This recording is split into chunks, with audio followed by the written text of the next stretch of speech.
नमस्कार, आप देख रहे हैं इंडिया टीवी। आपके साथ मैं हूं पंकज भार्गव। प्रधानमंत्री नरेंद्र मोदी ने सिर्फ 4 लाइन में अपनी बातें कहीं और विरोधियों को 440 वोल्ट का झटका लगा। ऐसी क्या बात है जो पब्लिक को मोदी में साफ दिखता है और विरोधियों में नहीं?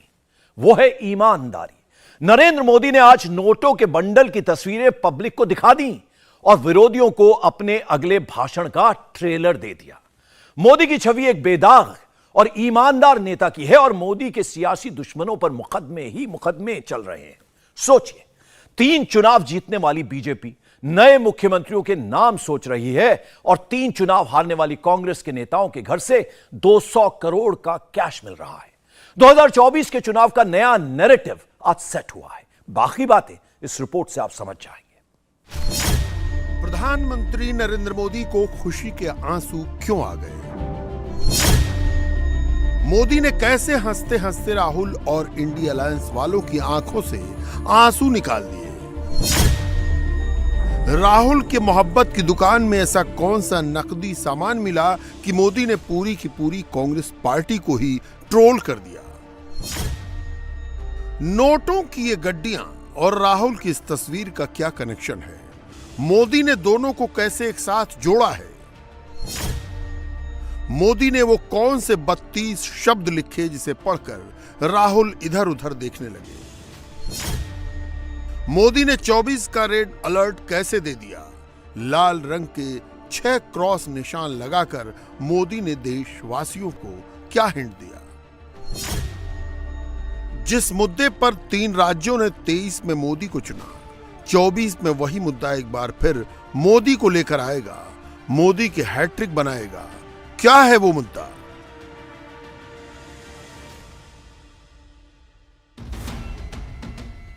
न खाऊंगा न खाने दूंगा वाले मोदी इन दिनों जबरदस्त फॉर्म में है और ये मोदी के इस ट्वीट से क्लियर है। मोदी ने 24 की एक नई गारंटी दी है। जनता को लूटने वाले धन्ना सेठों और नेताओं के पीछे चौकीदार मोदी पड़ चुका है। मोदी के ट्वीट की पहली लाइन पढ़िए। नीचे अटैच की गई तस्वीर में करप्शन की 200 करोड़ रुपए की नोटों की गड्डियां देखिए और अब बहुत गौर से वो इमोजी देखिए जिसे मोदी ने ट्वीट के लिए इस्तेमाल किया है। 4 दिन में मोदी ने दूसरी बार राहुल और इंडिया अलायंस को ट्रोल किया है। मोदी ने पहले विपक्ष के डिवाइसिव एजेंडा वाले मेलडाउन को एक्सपोज किया और अब करप्शन पर मोदी सरकार के एक्शन के बाद मिली नोटों की गड्डियों पर प्रधानमंत्री का रिएक्शन आया है और दोनों ही बार मोदी का सिलेक्शन ऑफ इमोजी 24 को ध्यान में रखकर ही किया गया है। पहले स्माइली और अब खुशी के आंसू। मोदी खुश इसलिए हैं क्योंकि करप्ट इकोसिस्टम के सारे चेहरे एक एक करके एक्सपोज हो रहे हैं। राहुल कांग्रेस के जिस सांसद धीरज प्रसाद साहू के साथ भारत जोड़ो यात्रा में मोहब्बत की दुकान खोलते दिखे, अब कांग्रेस के उन्हीं सांसदों के ठिकानों से इनकम टैक्स की छापेमारी में 200 करोड़ रुपए कैश बरामद हुए। कैश भी इतना कि इनकम टैक्स डिपार्टमेंट को ट्रक में भरकर सारे नोट ले जाने पड़े। मोदी ने करप्शन वाले इन्हीं नोटों पर इंटरनल स्ट्राइक की है। बीजेपी ने करोड़ों रुपए के करप्शन किंग के साथ वाली राहुल की फोटो जारी की है। राहुल जिस आदमी को गले लगा रहे थे, बीजेपी सांसद ने उन्हीं के लिए यह लिखा कि राहुल के मोहब्बत की दुकान में अब नकदी सामान मिलने लगा। राहुल के साथ भारत जोड़ो यात्रा में कदमताल करने वाले सांसद के ठिकानों पर हुई रेड में जितनी अलमारियां दिखी, जरा उनकी गिनती कर ली। 1 2 3 4 5। कहा जा रहा है नोटों की गड्डियों से भरी ऐसी 9 अलमारियां मिली हैं। अलमारी में जैसे इंसान अपने कपड़े रखता है, कांग्रेस सांसद के ठिकानों पर मौजूद अलमारी में वैसे नोटों के बंडल रखे हुए मिले हैं। अलमारी तो अलमारी के भीतर बने लॉकर्स में भी नोट ठूस ठूस कर भरे हुए हैं। कपड़े भर के ले जाने वाले बैग्स में नोट ही नोट। बैग भी 1 या 2 नहीं, कई सारे। इस कमरे में आप जिधर देखेंगे उधर आपको या तो करोड़ों रुपयों से लैस अलमारी नजर आएगी या फिर नोटों से भरे हुए बैग नजर आएंगे। झारखंड, पश्चिम बंगाल और ओडिशा में कांग्रेस के राज्यसभा सांसद धीरज कुमार साहू से जुड़े 10 ठिकानों पर इनकम टैक्स डिपार्टमेंट ने छापा मारा था। इनकम टैक्स को राहुल के करीबी सांसद के एक ठिकाने पर 9 अलमारी में 500, 200 और 100 के नोटों की गड्डियां भरी हुई मिली। जब्त नोटों की संख्या इतनी ज्यादा थी कि उन्हें गिनने के लिए मंगवाई गई मशीनें भी खराब हो गईं। ये सारी गड्डियां 157 बैग्स में भरकर बैंक पहुंचाई गईं और बैग नहीं मिले तो बोरे में भरकर ले जाए गए नोटों के ये तमाम बंडल। नोट इतने ज्यादा हैं कि उनकी गिनती में अभी कुछ और दिन लग सकते हैं। मामला 200 करोड़ रुपए से ज्यादा भी हो सकता है। सोचिए, ये कांग्रेस के वही सांसद हैं जो राहुल और सोनिया गांधी के साथ फोटो खिंचवाते हैं, राहुल और कांग्रेस अध्यक्ष को गुलदस्ता देकर रिझाते हैं, राहुल के साथ भारत जोड़ो यात्रा में पैदल मार्च निकालते हैं, खुद पर 2 करोड़ से ज्यादा का कर्ज बताते हैं, लेकिन अपने ठिकानों पर गड्डियों का साम्राज्य खड़ा कर लेते हैं।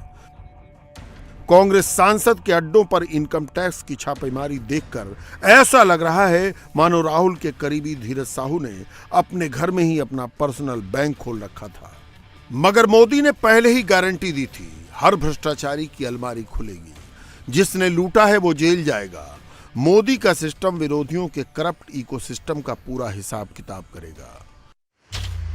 ये काली कमाई, ये सोने की ईंटें आज मोदी बाहर निकाल रहा है। कभी सच्चाई वाले की अलमारियों से, कभी गणपति प्लाजा के लॉकरों से नोटें निकल रही है, नोटें। मुझे इन भ्रष्टाचारियों को ठीक करना चाहिए, नहीं करना चाहिए। जिन्होंने देश को लूटा है उन्होंने लौटाना पड़े कि नहीं लौटाना पड़े। मैं सही कर रहा हूं, जो चीज आपको पसंद है वो मैं कर रहा हूं। कांग्रेस वाले मेरे पर बौखलाए हुए हैं कि मोदी ये क्यों कर रहा है, और दिन रात वो मोदी को गाली पे गाली दे रहे हैं। मैं भ्रष्टाचार के खिलाफ लड़ता रहूंगा, भ्रष्टाचारी का हिसाब होगा। और ये मोदी है, हिसाब कच्चा नहीं करता है, पक्का करता है।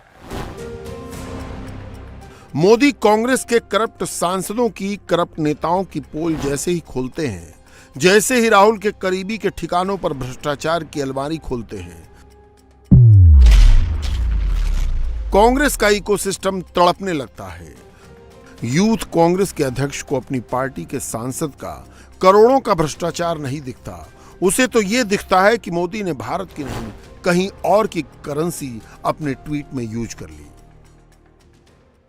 प्रधानमंत्री का जो सफर शुरू हुआ था परिधान मंत्री से प्रचार मंत्री बनने का, अब वो ट्रोल मंत्रालय पर आकर रुक चुका है। प्रधानमंत्री अब ट्रोल मंत्रालय का पूरा दारोमदार उठा चुके हैं। उनको ट्रोल मंत्री एक नियुक्त करना था, उन्होंने अपने लोगों को मौका दिया, लेकिन लोग उस तरह से काम नहीं कर पाए जिस तरह से प्रधानमंत्री की आशा थी। अगर प्रधानमंत्री की आप सोशल मीडिया की आजकल की पोस्ट देखिए तो आपको खुद पता चल जाएगा कि अब प्रधानमंत्री ने खुद ट्रोल बनने का पूरा जिम्मा उठा लिया।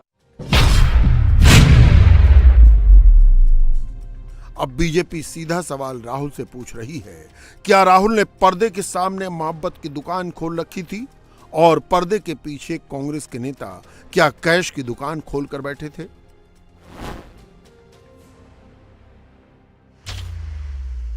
बीस कमरे इनकम टैक्स ने लॉक किए। धीरज साहू कांग्रेस के सांसद हैं और वरिष्ठ सांसद हैं, मेरे समझ से तीसरी बार के सांसद हैं। और राहुल गांधी जी जो मोहब्बत की दुकान यात्रा चला रहे थे, उसमें आज ही मैंने अभी ट्वीट किया है फोटो को कि वो उनकी भारत जोड़ो यात्रा में जो है कैश उगाही का कैसे काम कर रहे थे, उसका वो प्रमाण है कि उनके साथ बड़े गलबैया डाले हुए वो पैदल चल रहे थे। अभी तक 20 कमरे जो सील हुए हैं, 5 ही कमरे खोले गए हैं और उस 5 कमरे में 220 करोड़ से ज्यादा अभी तक काउंटिंग हो चुकी है, 15 कमरे खुलने बाकी है। मुझे लगता है कि हाल फिलहाल के इनकम टैक्स के इतिहास में, भारत के इतिहास में किसी एजेंसी ने इतना ज़्यादा पैसा जो है बरामद नहीं किया होगा। ये पैसा 300 से 400 करोड़ रुपया कैश होगा, और इसका जवाब कांग्रेस को देना चाहिए कि किस तरह का भ्रष्टाचार कर रहे हो यार। 1952 से लेके आज तक केवल भ्रष्टाचार में आकंठ डूबे हुए, जो भ्रष्टाचारी है उसी को सांसद बना रहे हो, जो भ्रष्टाचारी है उसी के साथ जो है गलबैयां डालते हुए भारत जोड़ो यात्रा कर रहे हो। इसका जवाब तो कांग्रेस को देना चाहिए, राहुल गांधी को देना चाहिए। और पिछले 3 दिन से रेड चल रहा है, अभी तक उन्हें निकाला नहीं गया। करप्ट इकोसिस्टम के करप्शन पर मोदी के एक्शन की गारंटी 23 के चुनाव में भी दिखी। बीजेपी ने जिन 2 कांग्रेस शासित राज्यों छत्तीसगढ़ और राजस्थान में चुनाव जीते, वहां के वोटर्स ने भ्रष्टाचार के खिलाफ एक्शन पर प्रधानमंत्री की गारंटी पर ही भरोसा जताया और मोदी को जिताया। सीएसडीएस के पोस्ट पोल एनालिसिस में पता चला है कि छत्तीसगढ़ के 67% वोटर्स की राय ये थी कि कांग्रेस के 5 सालों में भ्रष्टाचार में इजाफा हुआ, और जिन वोटर्स ने कांग्रेस सरकार में करप्शन पर यह बात कही, उनमें से 50% वोटर्स ने बीजेपी को वोट दिया। छत्तीसगढ़ के 23% वोटर्स की राय ये थी कि महादेव ऐप घोटाले में सीधे सीधे वहां के पूर्व सीएम भूपेश बघेल इन्वॉल्व थे। पोस्ट पोल एनालिसिस में छत्तीसगढ़ के 50% वोटर्स की राय ये थी कि छत्तीसगढ़ में भ्रष्टाचार पर लगाम लगाने के लिए सबसे ज्यादा काम बीजेपी ने ही किया। यानी छत्तीसगढ़ में करप्शन खत्म करने की गारंटी ही मोदी की पार्टी के लिए जीत की गारंटी बन गई, और यही पैटर्न दूसरे राज्यों में भी दिखा। राजस्थान में 57% लोगों की राय ये थी कि गहलोत सरकार में भ्रष्टाचार में इजाफा हुआ। मोदी ने राजस्थान की हर चुनावी रैली में पेपर लीक और करप्शन का मुद्दा उठाया। सीएसडीएस के पोस्ट पोल एनालिसिस से ये पता चला है कि 51% वोटर्स जो पेपर लीक को बड़ा मुद्दा मानते थे, उनमें से 50% ने बीजेपी को वोट दिया।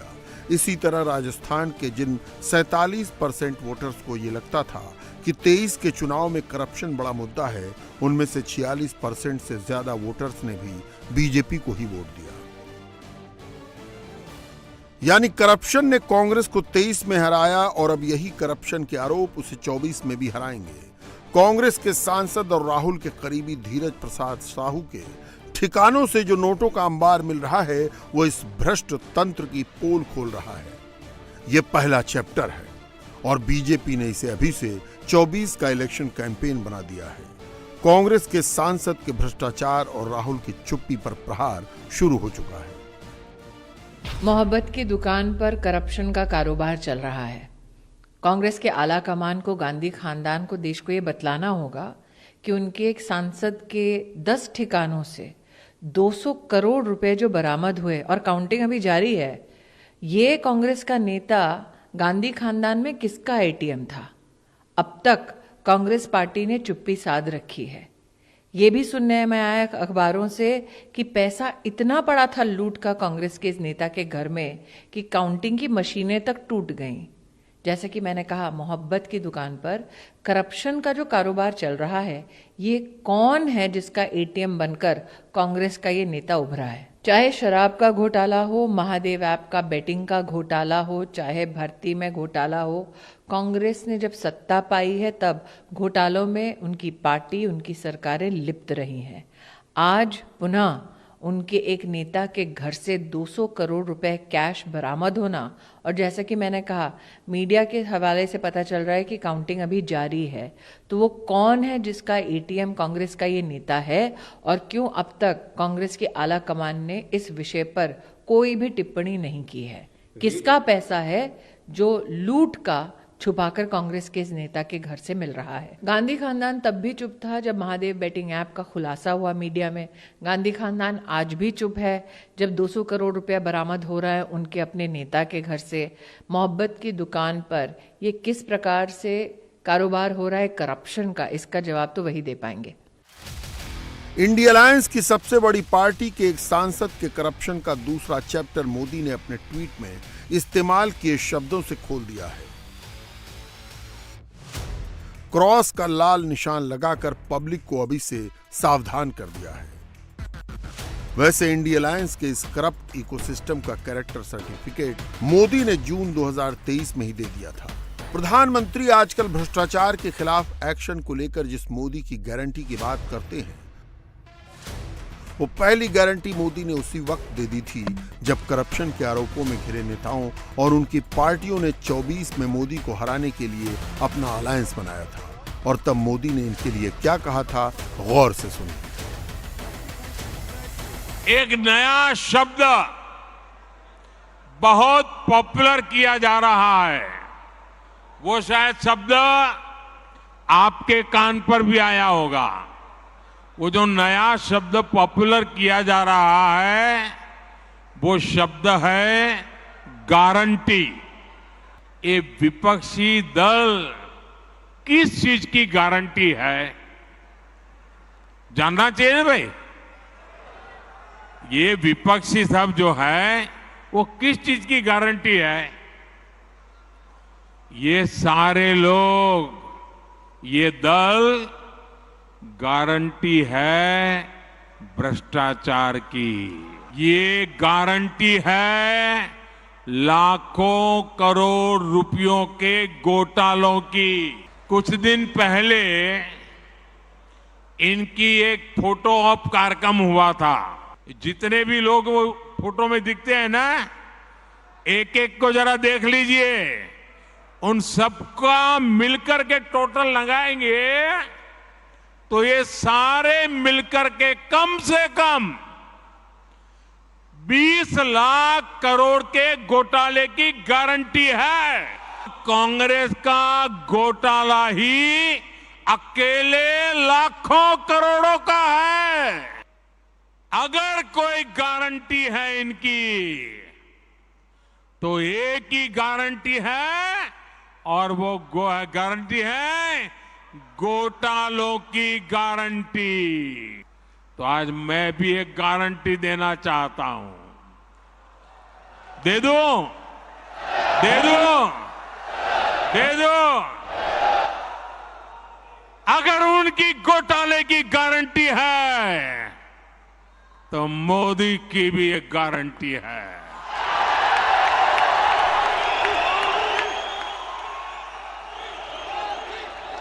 और मेरी गारंटी है हर घोटालेबाज पर कार्रवाई की गारंटी।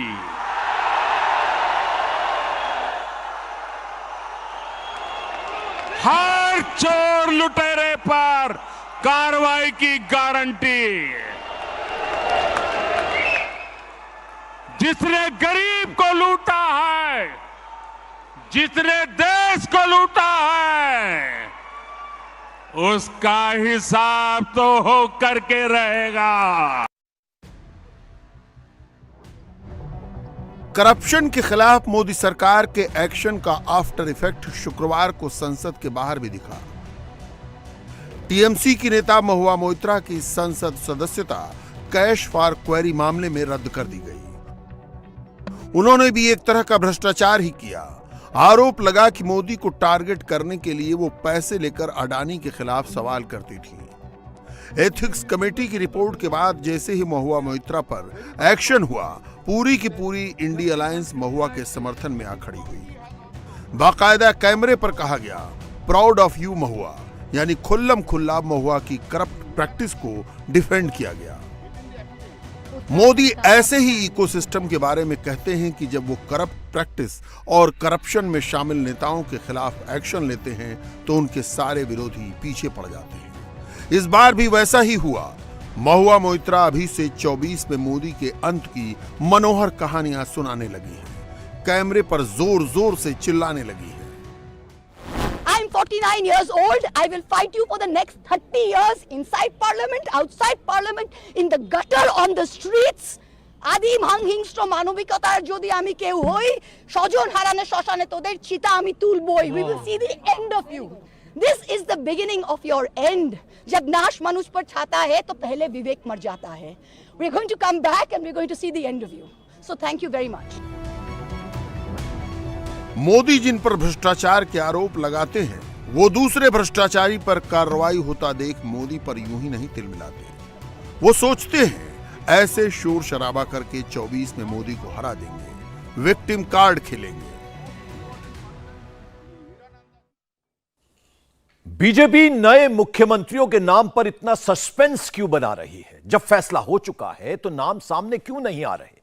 नेता हो या जनता, सब जानना चाहते हैं मध्य प्रदेश, छत्तीसगढ़ और राजस्थान का सीएम कौन बनेगा। हां, यह सच बात है, नाम तय हो गए हैं, लेकिन नाम तय करते वक्त पैमाना क्या रखा गया है? बीजेपी में इस वक्त मुख्यमंत्री कैसा हो, इसका जवाब आता है योगी आदित्यनाथ जैसा हो। लेकिन याद कीजिए, साल 2017 यूपी का चुनाव जीतने के बाद एक हफ्ते तक सस्पेंस रहा था। कई नेताओं के नाम चले थे और बीजेपी ने अचानक योगी आदित्यनाथ को सीएम बनाने का फैसला किया था। इस बार भी बिल्कुल वैसा ही होने वाला है। राजस्थान, मध्य प्रदेश और छत्तीसगढ़ में बीजेपी को मुख्यमंत्री तय करने में क्यों देरी हो रही है? क्यों मोदी 5 दिन बाद भी मुख्यमंत्री नहीं तय कर पा रहे हैं? मोदी को योगी आदित्यनाथ जैसा मुख्यमंत्री चाहिए। 2024 में मोदी को 100% की स्ट्राइक रेट से बैटिंग करने वाला सीएम चाहिए।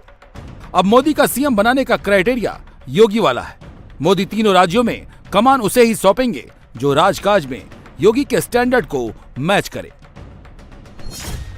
याद कीजिए, 2017 में मोदी को योगी की खोज में 10 दिन लगे थे। 8 मार्च 2017 को यूपी विधानसभा के चुनाव नतीजे घोषित हुए थे। 10 दिन बाद 18 मार्च को योगी आदित्यनाथ के नाम का ऐलान हुआ था। उससे पहले मनोज सिन्हा, केशव प्रसाद मौर्य जैसे कई नाम चर्चा में थे। नतीजों के 11वें दिन 19 मार्च को योगी आदित्यनाथ ने मुख्यमंत्री पद की शपथ ली थी।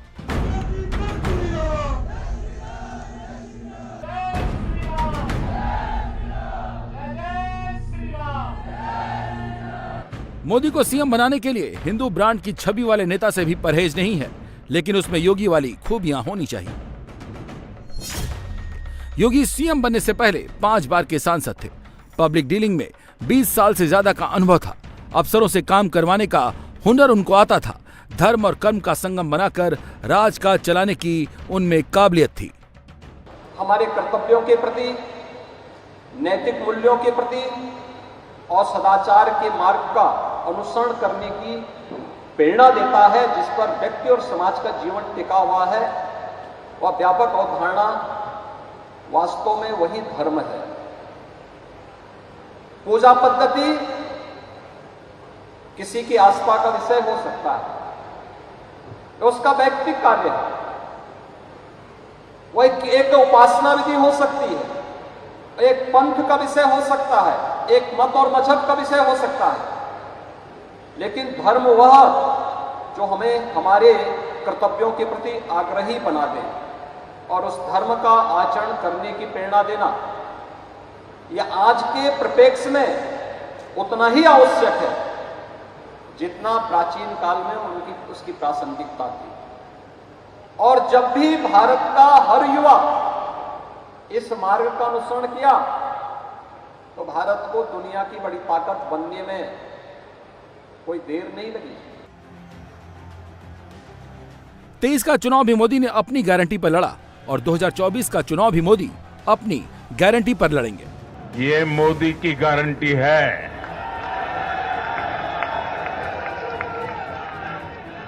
और मोदी की गारंटी यानी गारंटी पूरा होने की गारंटी। फिर उन्हें योगी जैसा सीएम क्यों चाहिए? जवाब है मोदी की गारंटी यानी योजनाओं को जमीन पर 100% जो उतार सके। जब मोदी और योगी मिलते हैं तो डबल इंजन सरकार की परफेक्ट पिक्चर बनती है। योगी की सबसे बड़ी ताकत लॉ एंड ऑर्डर है। यूपी में माफियागिरी पर टोटल कंट्रोल है। मुख्तार, विजय मिश्रा जैसे माफिया अंदर है। अतीक और विकास मिश्रा जैसे माफियाओं का द एंड हो चुका है। गुंडागर्दी पर लगाम है। 6 साल से कोई दंगा नहीं हुआ है। हफ्ता वसूली और भय का वातावरण खत्म हो चुका है। मोदी जिस 5 ट्रिलियन इकोनॉमी और 2047 तक विकसित भारत के सपने को हकीकत बनाना चाहते हैं, उसमें राज्य में डबल इंजन की स्टीयरिंग योगी जैसे हाथों में होना बहुत जरूरी है। 2017 से पहले यूपी दंगों, माफियागिरी और वसूली के लिए बदनाम था। योगी के 6 साल के राज में तस्वीर बदली है। कारोबार का वातावरण सृजित हुआ है। 2017 के पहले का उत्तर प्रदेश अपनी अराजकता, गुंडागिर्दी, भ्रष्टाचार, अव्यवस्था और यहां के युवाओं के लिए पहचान का संकट वाला उत्तर प्रदेश बन गया था। और महोदय 2017 के बाद का उत्तर प्रदेश डबल इंजन सरकार में आदरणीय प्रधानमंत्री जी के मार्गदर्शन में आज यही उत्तर प्रदेश है, देश की सबसे बड़ी आबादी का राज्य है। आज उत्तर प्रदेश के बारे में लोगों की धारणाएं बदली हैं। ये नए उत्तर प्रदेश का, ये नए भारत का वह नया उत्तर प्रदेश है जिसके बारे में आज लोग एक नई धारणा बनाते हैं। उनका दृष्टिकोण बदला है। जैसे दुनिया का दृष्टिकोण भारत के प्रति बदला है, ऐसे ही देश और दुनिया की धारणा उत्तर प्रदेश के बारे में भी बदली है। और हर व्यक्ति बहुत सम्मानजनक ढंग से देखता है। ये परसेप्शन ही उत्तर प्रदेश की सबसे बड़ी पहचान है। इसलिए मध्य प्रदेश, राजस्थान, छत्तीसगढ़ तीनों स्टेट में पब्लिक डिमांड योगी मार्ग का सीएम की है, जो अगले 25 साल में विकसित भारत के लिए पंच प्रण ले और जनता उस प्रण को पूरा करने के लिए 2024 में बम्पर वोट देकर मोदी को हैट्रिक बनाने में मदद करे। और कुछ लोग तो कह रहे हैं कि आज की इस हैट्रिक ने 24 की हैट्रिक की गारंटी दे दी है। योगी जिस पंच प्रण से 2047 तक विकसित भारत की गारंटी दे रहे हैं, वो पंच प्रण क्या है? पहला प्रण है 2047 तक भारत को दुनिया की ताकत के रूप में स्थापित करें। दूसरा प्रण है गुलामी की मानसिकता को छोड़ें। तीसरा प्रण है अपनी विरासत पर गर्व करें। चौथा प्रण है आपस में एकता और एकात्मता। पांचवा प्रण है नागरिक कर्तव्यों का निर्वहन। इसके जरिए योगी 2024 में यूपी की 25 करोड़ की जनता को एक मुट्ठी में बांधकर ऐसा वोट बैंक बनाना चाहते हैं जिसे हराना तो दूर, उसके सामने जमानत बचाना भी विपक्ष को मुश्किल पड़े। अगले 25 वर्षों का एक लक्ष्य तय करके विकसित भारत के लक्ष्य को प्राप्त करने के सामने प्रयास करना है। और इसके लिए हर भारतवासी के लिए उन्होंने पंच प्रण की बात की। मित्रों, ये पंच प्रण है क्या? उसमें पहला प्रण था कि हर भारतवासी का संकल्प बने कि हम 2047 तक भारत को दुनिया की ताकत के रूप में स्थापित करेंगे। दूसरा संकल्प था गुलामी की मानसिकता से दूर होंगे, लेकिन साथ साथ अपनी विरासत पर गौरव की अनुभूति करेंगे। चौथा संकल्प था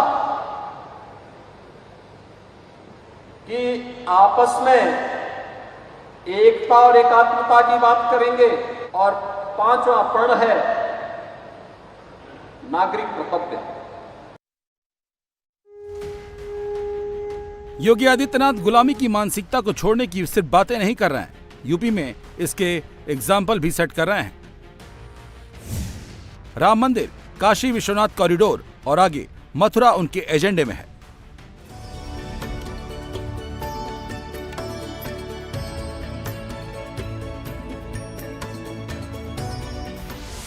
यह मंदिर निर्माण की ताजा तस्वीरें हैं। मुख्य मंदिर के नई तस्वीरें देखकर सनातनियों की खुशी का ठिकाना नहीं है। अब मंदिर के अंदर की तस्वीरें देखिए, जहां साज सज्जा का काम फुल स्विंग में है। मंदिर की हर नई तस्वीर 24 में सनातनी वोट की गारंटी और मजबूत करती जा रही है। राम मंदिर के लिए अहमदाबाद में धर्म ध्वज दंड का निर्माण अंतिम दौर में है। दुनिया की सबसे बड़ी धर्म ध्वजा दंड राम मंदिर में लगाई जाएगी, जिसकी ऊंचाई 44 फीट होगी, वजन 5500 किलो और व्यास 9.5 मीटर। दुनिया के किसी मंदिर में अब तक इतना बड़ा धर्म ध्वज दंड नहीं लगा है। इससे पहले किसी मंदिर में लगा सबसे वजनी धर्म ध्वज दंड 500 किलो का है। अहमदाबाद में इसके अलावा और धर्म ध्वज दंड तैयार किए जा रहे हैं, जिन्हें अयोध्या में बन रहे अलग अलग मंदिरों में स्थापित किया जाएगा। एक और अयोध्या में राम मंदिर के कंप्लीशन का काम तेजी से चल रहा है और वहीं इस मंदिर में लगने वाले जो दूसरे पार्ट्स हैं उनका काम भी यहाँ अहमदाबाद में चल रहा है। ये आपको सबसे पहले हम दिखाते हैं जो मेन जो मंदिर है, मेन जो राम टेम्पल है, उसका ध्वजदंड है। ये करीब 44 फीट लंबा ये ध्वजदंड है, जिसे अहमदाबाद के अंबिका इंजीनियरिंग में तैयार किया जा रहा है। और आपको बता दें कि ये ध्वजदंड जो है ये पूरी तरह शास्त्रों की विधि से इसको तैयार किया जा रहा है। ब्रास का बना हुआ है ये, और इसमें आपको बता दें कि एक एक चीज़ जो है वो शास्त्रों के अनुसार उसे यहाँ पे डिज़ाइन किया गया है। इस तरह से यहाँ इसे पूजन करके और उसके बाद फिर इसे भेजा जाएगा अयोध्या। ये जो अयोध्या का राम मंदिर है, इसके लिए जो बना हुआ है ये ध्वजदंड बहुत ही यूनिक है। आज तक का यूज पीस है, ये यूज आर्टिकल है ये, कि कोई भी मंदिर में एक तो ध्वजदंड, एक भगवान और एक कलश, तीनों की प्रतिष्ठा होती है। तो ये ध्वजदंड अपने शास्त्र में ये लिखा है कि ब्रह्मांड का जो ऊर्जा होता है वो एक एंटेना है। हाँ, एक एंटीना है, ये अपना एंटीना है, टीवी का एंटीना जैसे अपने पास है ना, यही एंटीना है। और ये एंटीना के थ्रू भगवान के गर्भगृह में ऊर्जा आती है, और वही ऊर्जा हम लोग जब नमन करते हैं, पूजा करते हैं, तो हमारे में आती है। राम मंदिर को लेकर पूरे देश में उत्साह चरम पर है। जोधपुर के लोगों ने बैलगाड़ी में 600 किलो देसी घी अयोध्या भेजा है। इस घी को देसी गायों के दूध से तैयार किया गया है। इसका इस्तेमाल राम मंदिर की अखंड ज्योति और रामलला की प्राण प्रतिष्ठा में किया जाएगा। सोचिए 22 जनवरी को जब मोदी राम मंदिर का उद्घाटन करेंगे तो सनातनी वोट बैंक का मूड क्या होगा, भावनाओं का सैलाब क्या होगा। 2024 में वो किसका बटन दबाएगा। राम मंदिर आस्था के साथ साथ रोजगार का संगम भी बनेगा। वो कैसे, समझ लीजिए। अयोध्या में विकास की 178 परियोजनाएं चल रही हैं। 30,500 करोड़ के प्रोजेक्ट तैयार हो रहे हैं। निजी कंपनियों को मिलाकर 50,000 करोड़ का निवेश हो रहा है। लाखों नौकरियों का पक्का जुगाड़ धर्म कर्म के रास्ते योगी कर रहे हैं। तो 2024 में कोई वजह नहीं है जिसका फल किसी और को मिले। मतलब 80 में 80 सीट की गारंटी बाबा ने पक्की कर दी है। जनवरी माह के इंतजार में सभी संत, सभी भक्त, सभी श्रद्धालुजन उस इंतजार के लिए अपने आप को तैयार किए हुए हैं। इस दौरान हमने नई अयोध्या को बनते हुए भी देखा है। यानी आज के दिन पर केंद्र और राज्य सरकार का मिलाकर के 178 परियोजनाओं पर 30,500 करोड़ रुपए की धनराशि अयोध्या के विकास के लिए खर्च हो रहा है। याद करिए, 30,500 करोड़ रुपए अयोध्या के विकास को, और यह तो सरकार का पैसा, केंद्र और राज्य सरकार का पैसा है। भाइयों बहनों, निजी क्षेत्र में भी बड़ा निवेश यहां होने जा रहा है। कुल मिलाकर के आप देखेंगे तो जब तक रामलला अपने स्वयं के भव्य मंदिर में विराजमान होंगे, तब तक भाइयों बहनों अयोध्या धाम में लगभग 50,000 करोड़ रुपए की परियोजनाएं यहां पे मूर्त रूप लेती हुई दिखाई देंगी। 50,000 करोड़ का मतलब लाखों लोगों के लिए रोजगार के सृजन की व्यवस्था भी। 2024 में बाबा के विरोधी मंदिर वर्सेज मंडल करने की कोशिश कर रहे हैं। अखिलेश जाति जनगणना का मुद्दा उठाकर ओबीसी को लामबंद करना चाहते हैं, तो योगी कैबिनेट विस्तार कर जात पात का बैलेंस ठीक करने में लग गए हैं। यूपी कैबिनेट में पूर्वांचल के 2 ओबीसी नेताओं ओम प्रकाश राजभर और दारा सिंह चौहान को जल्द एंट्री मिल सकती है। दिल्ली में योगी की प्रधानमंत्री मोदी, जेपी नड्डा और अमित शाह से मीटिंग हो चुकी है। यूपी में 52% पिछड़े वर्ग के वोटर हैं, जिनमें 43% गैर यादव हैं, जिनमें अखिलेश की पकड़ ढीली पड़ चुकी है। 2014 में बीजेपी को 34% ओबीसी वोट मिले। 2019 में 44% ओबीसी वोट मिले। 2017 में 10% यादवों ने बीजेपी को वोट किया। 57% कुर्मी वोटर ने बीजेपी को सपोर्ट किया। 61% अन्य ओबीसी जातियों ने बीजेपी को वोट दिया था। बाबा 2024 में अखिलेश के ओबीसी कार्ड को ध्वस्त करने के लिए ओपी राजभर को खड़ा कर रहे हैं। विपक्षियों ने ठाना है 24 में मोदी जी को प्रधानमंत्री बनाना है। उदाहरण देख लीजिए, मध्य प्रदेश में गठबंधन है समाजवादी पार्टी और जदयू का कांग्रेस से, और समाजवादी पार्टी कह रही है कि कांग्रेस चालू पार्टी है, एक कांग्रेस की बी टीम है, इसे सावधान रहना, इसको वोट मत देना, जब ये हमारी नहीं हुई तो किसी की नहीं हो सकती। ये अखिलेश जी के बयान है। माननीय मुख्यमंत्री जी सदन के अंदर बोल रहे थे गोमती रिवर फ्रंट में कैसे कैसे लोगों ने लूटा, सदन के अंदर बोला। और सीबीआई खनन घोटाले में नाम अखिलेश जी का आया, ये जग जाहिर है। बच क्यों रहे हैं? ये दिन में भाजपा के खिलाफ बोलते हैं, रात को गुलदस्ता लेके योगी जी मोदी जी के यहाँ शरणम गच्छामी, जान बचाए रखिए। बाहर हम बोलते हैं लेकिन हम आपके साथ हैं। रिजल्ट आए चुनाव के तो प्रोफेसर राम गोपाल जी ने कहा कि मोदी जी का जादू है, उनका है ना। इसका मतलब कि 24 में आप मोदी जी को प्रधानमंत्री बनाने के लिए कमर कस लिए हो कि उनके जादू के सामने हम लोग टिकने वाले नहीं हैं। रही सही कसर 22 जनवरी को पूरी हो जाएगी जब मोदी राम मंदिर का उद्घाटन करेंगे।